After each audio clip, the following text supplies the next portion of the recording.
Hello! இன்னைக்கு பழம்பொரி செய்கிறது எப்படின்னு பார்க்கலாமா? 2 கப்பு மைதா மாவு, அது கூடவே 1/2 கப்பு அரிசி மாவு, 1 ஸ்பூன் அளவுக்கு சால்ட் எடுத்திருக்கேன். அது கூடவே 1 டீஸ்பூன் அளவுக்கு மஞ்சத்தூள் எடுத்திருக்கேன்.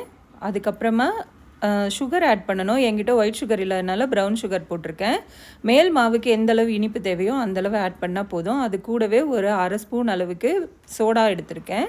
இது எல்லாத்தையும் நல்லா மிக்ஸ் பண்ணிவிட்டு அது கூட தேவையான அளவு தண்ணியை ஆட் பண்ணி ஒரு இட்லி மாவு அளவுக்கு நல்லா திக்காக மிக்ஸ் பண்ணி ஒரு 30 நிமிஷம் ஓரமாக வச்சிடலாம்.